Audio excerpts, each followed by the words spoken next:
إلا الذين آمنوا وعملوا الصالحات فلهم أجر غير ممنون.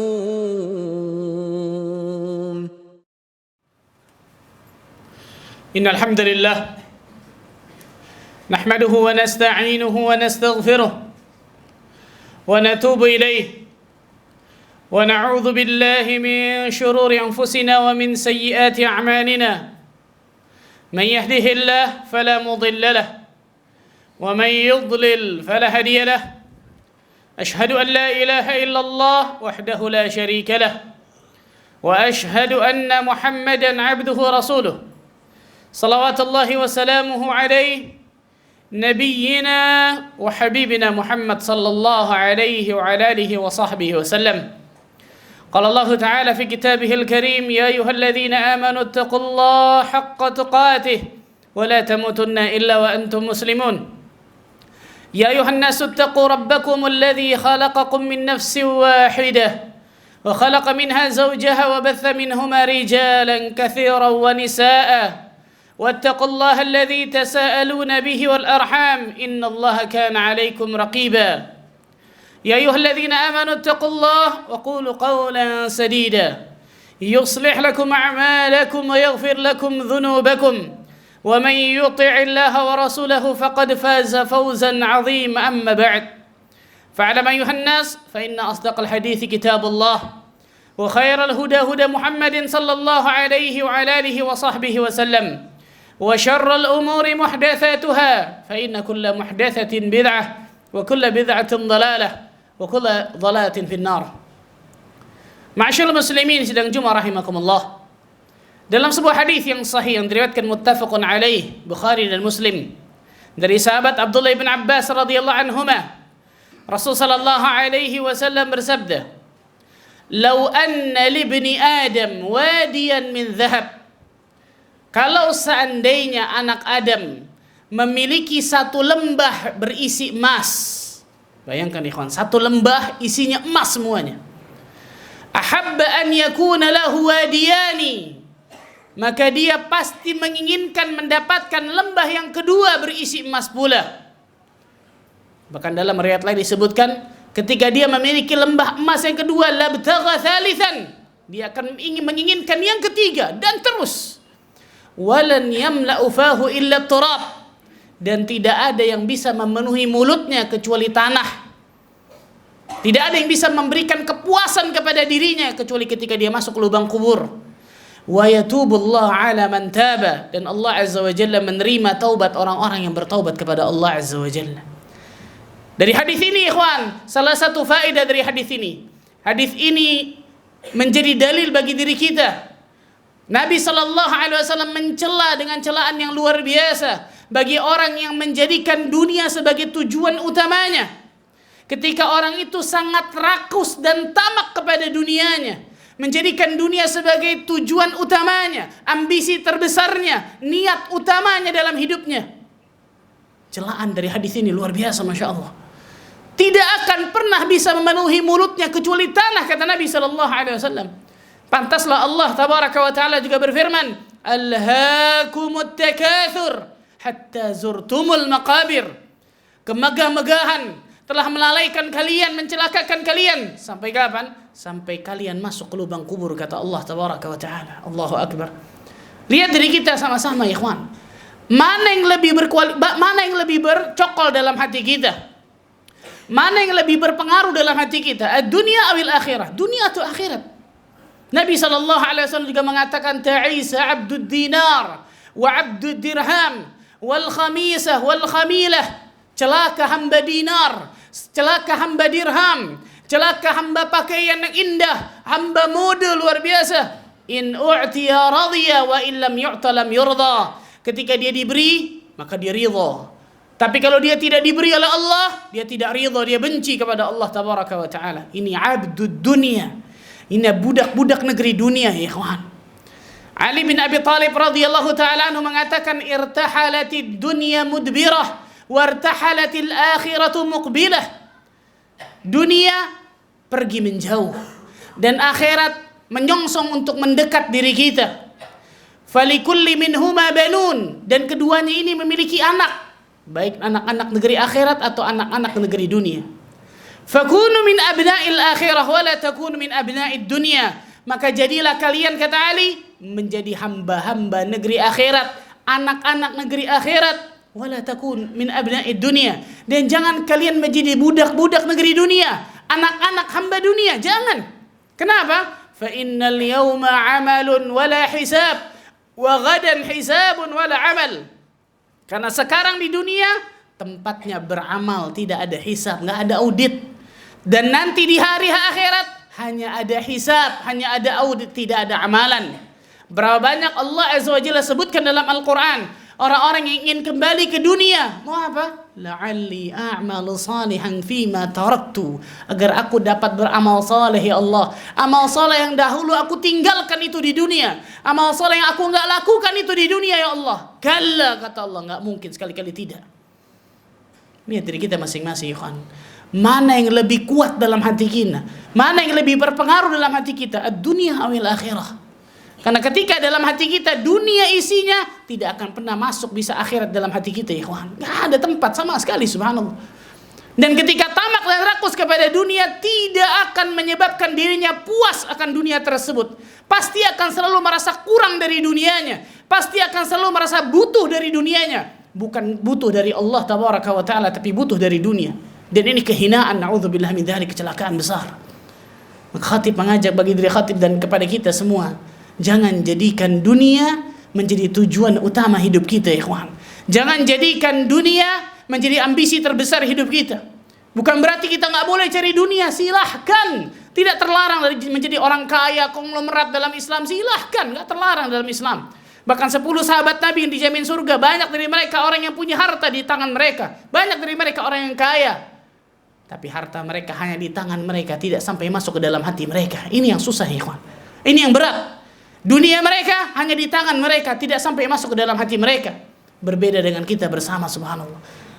Ternyata dunia tersebut masuk ke dalam hati kita dan terpatri kuat dalam hati kita. Sehingga akhirat tidak ada tempat untuk masuk ke dalam hati kita, ikhwan. Barakallahu li wa lakum fil Qur'anil azim. Aqulu qali hadza astaghfirullah li wa lakum. Alhamdulillah.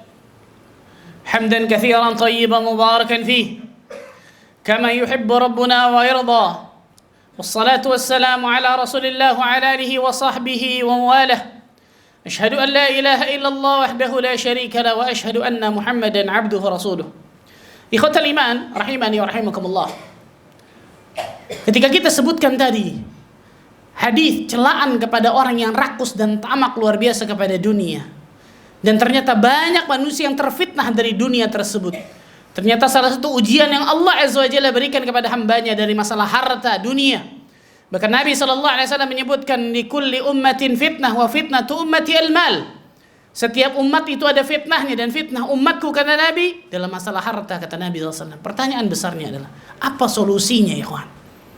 Apa solusinya agar diri kita menjadi abdul akhirah, hamba-hamba negeri akhirat, bukan budak-budak negeri dunia? Solusi yang pertama tadi, ikhwan, menjadikan akhirat sebagai tujuan utamanya, bukan dunia sebagai tujuan utamanya. Nabi SAW berdoa kepada Allah dalam doa yang panjang. Potongan doa tersebut, Allahumma la taj'al musibatana fi dinina. Ya Allah, jangan jadikan dunia kami, ya Allah jangan jadikan musibah kami dalam agama kami. Wala taj'alid dunya akbar hammina, dan jangan jadikan dunia sebagai puncak keutama, dan jangan jadikan dunia sebagai ambisi terbesar kami, ya Allah, tujuan utama kami, jangan, ya Allah. Wala mablagha ilmina, dan jangan jadikan dunia sebagai puncak dari ilmu kami, ya Allah. Allahu akbar. Ini Rasul sallallahu alaihi wasallam berdoa seperti ini, ikhwan. Karena siapapun dari manusia yang menjadikan dunia sebagai tujuan utamanya, ambisi terbesarnya, maka biasanya dia akan menghalalkan segala cara, yang penting dapatkan dunia. Nggak memperdulikan halal ataupun haram, dia pasti akan hantam itu semua. Yang penting dia puaskan dirinya, dia puaskan hawa nafsunya, dia dapatkan dunia yang dia inginkan. Allahu akbar. Baik itu harta, pangkat, jabatan, wanita, apapun itu masalah dunia. Ketika dunia menjadi tujuan utamanya, ambisi terbesarnya, maka biasanya orang tersebut akan menghalalkan segala cara untuk mendapatkan dunia tersebut. Jangan jadikan dunia sebagai tujuan utama kita, ya kawan. Kita hidup di atas muka bumi ini sebagai mi'bar, sebagai jembatan yang menghubungkan diri kita dengan negeri akhirat. Kita bangun jembatan itu bagus atau tidak, ya kawan? Kalau kita bangun jembatan itu bagus, maka kita akan melangkah satu demi satu langkah sampai ke surga Allah. Tapi kalau kita bangun jembatannya ini buruk, jangan kaget ketika kita terseret jatuh ke neraka Allah Azza wa Jalla. Jembatan itu adalah dunia, ya ikhwan. Tempat kita bercocok tanam di atas muka bumi ini untuk mendapatkan kebahagiaan hakiki di hari akhirat. Yang pertama, jangan jadikan dunia sebagai tujuan utama kita. Yang kedua, kata para ulama, qanaahlah. Nabi SAW bersabda, "Laisal ghina an kathratil 'aradi, walakin ghina nafs." Bukan kekayaan yang hakiki ketika orang kaya hartanya, banyak hartanya. Bukan itu kekayaan hakiki, kata Nabi. Tapi kekayaan hakiki adalah ghina nafs, kekayaan jiwa, kekayaan hati. Lihat, qanaah.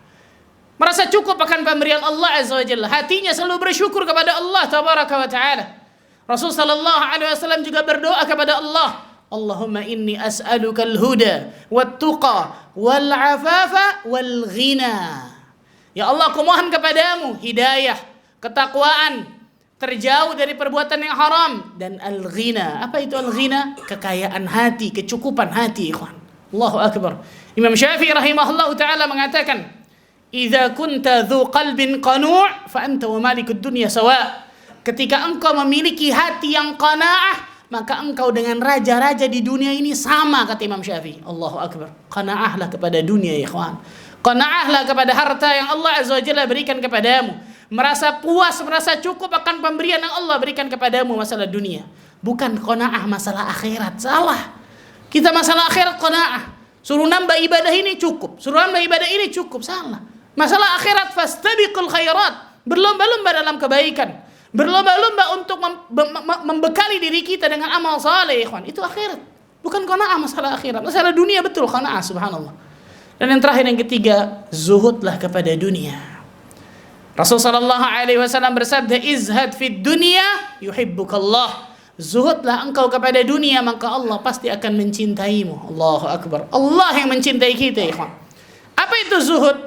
Salah satu definisi zuhud kata para ulama, tafadhulul akhirah 'ala dunya. Lebih mengutamakan akhirat ketimbang dunia. Salah satu definisi zuhud kata para ulama, tarku ma la yanfa'u fil akhirah. Meninggalkan segala sesuatu yang tidak bermanfaat untuk negeri akhirat kita. Sebelum kita berbuat sesuatu, sebelum kita mengatakan sesuatu, tanya bagi diri kita masing-masing, ini ada manfaatnya nggak untuk surga saya? Kalau tidak ada manfaatnya bagi surga saya, tinggalkan itu, ikhwan. Kalau ternyata ada manfaatnya untuk akhirat saya, untuk surga saya, kerjakan itu, katakan itu, subhanallah. Itu zuhud kepada dunia, ikhwan. Tanya bagi diri kita, seorang muslim dan muslimah, kaidahnya, saya tidak mau letih, tidak mau capek, tidak mau mengeluarkan keringat, kecuali di dalamnya ada pahala dan surga Allah Azza wa Jalla. Itu orang yang zuhud kepada dunia, ikhwan. Yang dia berpikir, apa yang ada di atas muka bumi ini, pasti Allah Azza wa Jalla akan tanya di hari kiamat nantinya. Apa yang saya lakukan, pasti saya akan mempertanggungjawabkan perbuatan saya di hadapan Allah Tabaraka wa Ta'ala. Maka zuhudlah kepada dunia, meninggalkan segala sesuatu yang tidak bermanfaat untuk negeri akhirat. Semoga ini ada manfaatnya bagi diri dan antum sekalian. Barakallahu fikum. Allahumma salli ala Muhammad wa ala ali Muhammad kama sallaita ala Ibrahim wa barik ala Muhammad wa ala ali Muhammad kama barakta ala Ibrahim fil alamin innaka Hamidum Majid. Allahumma aqsim lana min khashyatika ma tahulu bihi bainana wa bain ma'siyatik wa min ta'atika ma tuballighuna bihi jannatak ومن اليقين ما تهون به علينا مصائب الدنيا ومتعنا اللهم بأسماعنا وأبصارنا وقواتنا أبدا ما أبقيتنا واجعله الوارث منا واجعل ثأرنا على من ظلمنا وانصرنا على من عادانا ولا تجعل مصيبتنا في ديننا ولا تجعل الدنيا أكبر همنا ولا مبلغ علمنا ولا إلى النار مصيرنا واجعل الجنة هي دارنا وقرارنا ولا تسلط علينا بذنوبنا من لا يخافك فينا ولا يرحمنا برحمتك يا أرحم الراحمين اللهم اغفر للمسلمين والمسلمات والمؤمنين والمؤمنات الأحياء منهم والأموات إنه سميع قريب مجيب الدعوات يا قاضي الحاجات ربنا ظلمنا أنفسنا وإن لم تغفر لنا وترحمنا لنكونن من الخاسرين ربنا لا تزغ قلوبنا بعد إذ هديتنا وهب لنا من لدنك رحمة إنك أنت الوهاب. اللهم أعنا على ذكرك وشكرك وحسن عبادتك. اللهم أعنا على سكرات الموت، واجعل آخر كلامنا من الدنيا شهادة أن لا إله إلا الله وأن محمد رسول الله وأنت راض عنا غير غضبان. ربنا آتنا في الدنيا حسنة وفي الآخرة حسنة وقنا عذاب النار. والحمد لله رب العالمين. أقيموا الصلاة.